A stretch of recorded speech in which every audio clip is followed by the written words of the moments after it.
went ahead and watched the next 3 episodes of the Spider-Man animated show, and I still don't know how to feel about it because there's still some things there that, like I said, are not really gonna change as far as like the animation style. Though I do acknowledge that if you were to take like the show and pause it a couple times, which I did because I had to, I went and got myself a snack to eat, and then when I came back, I noticed that if you pause the animation and just look at it in a very still frame kind of perspective, it does mimic an awful lot of the aesthetics of the Jack Kirby show. I mean, Jack Kirby show, the Jack Kirby kind of design and animation and art style from those classic comics from the 60s and even kind of going a little bit into the 70s. So I do dig that. It's just that once you get into the motion, you then see that it's all replicated via CGI, via computer and stuff like that, and that's where it mildly loses me.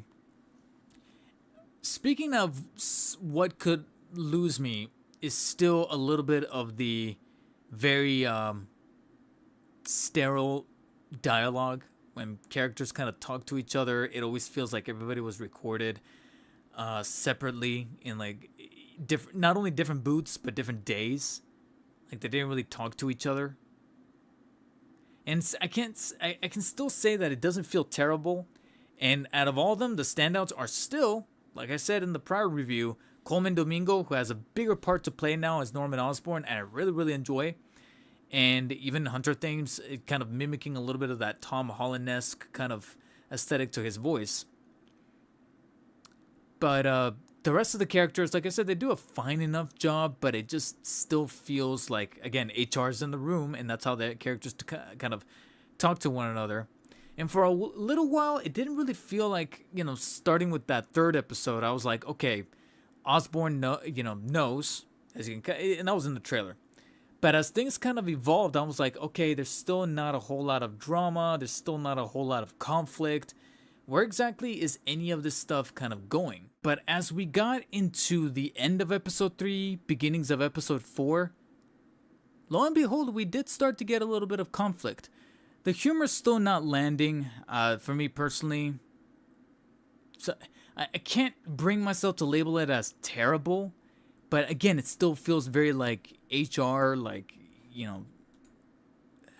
I don't know. I can't describe it, but it's just, they keep dropping hell, ass, damn, some cuss words. But when your humor is like so not edgy, and you don't feel like characters have that sharp wit, I'm like, then what's the point? You might as well have made this G-rated. I feel like there's a conflict here. The conflict is within the dialogue and not really so much the story. But once we get into episode 4, things ramp up a little bit, especially as we start to get introduced to classic characters or seeing the origins of classic characters. Because for a little while, I was wondering to myself, like, why are we spending so much time on Lonnie Lincoln, who's a high schooler here? But if you guys know anything about Spider-Man, you know that name sounds a little familiar, Lonnie Lincoln. And so we're starting to see his origins fluctuate, and I'm like, all right, that's kind of intriguing. Now, it sometimes feels a little side questy. It kind of reminds me, and I'm not comparing the quality here, I'm not. I'm simply just saying that it reminds me, in terms of structure, it kind of reminds me of the early seasons of Better Call Saul, where you had Jimmy doing his lawyer thing, but then out of nowhere we would cut to Mike doing some really hard, edgy, very high stakes cartel stuff. And you're like, okay, sometimes it's a little whiplashy to go from one to the other. I felt that a little bit here within the confines of a Spider-Man cartoon. I felt that a little bit whenever we would jump from the Lonnie Lincoln stuff to the Peter stuff. So I'm hoping that we will marry that a little better in the last half of the season thus far.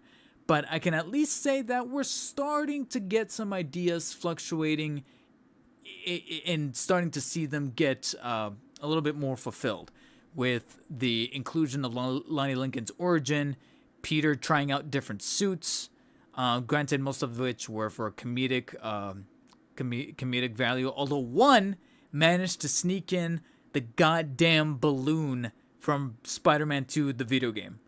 My balloon! They put it in there. They put it in the show. I can't believe they did that.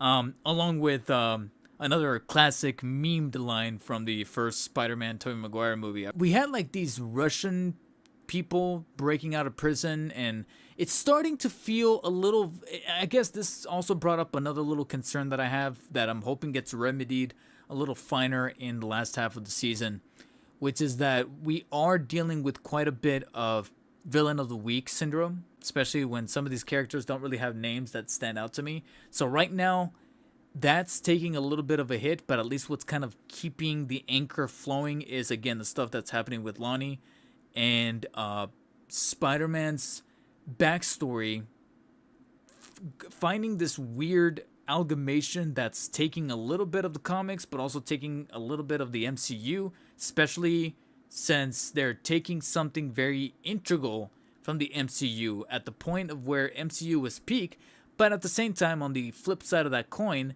it's hammering more across that this was supposed to be tied to the Tom Holland Spidey, and it's not. So they kind of erase, literally with an eraser, a handful of different things, but they're still kind of making it seem like it's MCU in regards to one of the big turning points in the phase 3 of the MCU.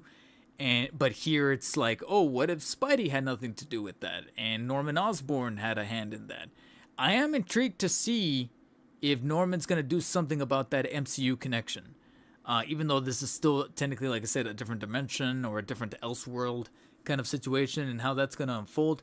Again, I'm trying to keep it spoiler-free because, and trying not to divulge too much, because I still feel like with, it's only been 2 weeks since the premiere of the show, so maybe some people are kind of talking about it as we speak. And like I said, each episode is only about 20, 25 minutes, something like that. So I'm like, all right, we're in that realm where,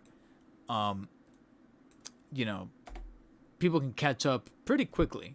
And then next week we're going to have another 3 episodes. And after that, the final 2 episodes, and then it's done. So within a span of 4 weeks, people can catch. And maybe at the end of that, I'll do one more full video where I'll tackle the whole show, spoilers and all. I don't know. We'll see. But like I said, in episode 5, they actually tie it into something MCU related, even though it's not actually acknowledging the MCU as we know it. So it's in this muddy area. But it's still, if I was to at least kind of suspend my disbelief and from this point forward go, okay, this is its own thing, its own narrative, how does it go from that point? And that might have something. That might have potential. Again, it's still is feeding off of that potential. And like I said, there's some things that have gotten better, but then there's some other things that, even though they haven't gotten worse, they haven't improved. Like I said, the dialogue and the animation, but I'm at least seeing what they're, like I said, doing with some classic characters, some of which were hinted at in some recent trailers, and then some others that are being changed around with the mythology as far as knowing that Peter's Spider-Man, not knowing who Peter's Spider-Man, whether or not Spider-Man is part of the Civil War debacle, etc. So I'm like, all right, that's actually pretty intriguing. I do find that kind of interesting. So I'm glad to see that if we can just focus on that and not anything else that doesn't add to the story, I'll actually be pretty happy.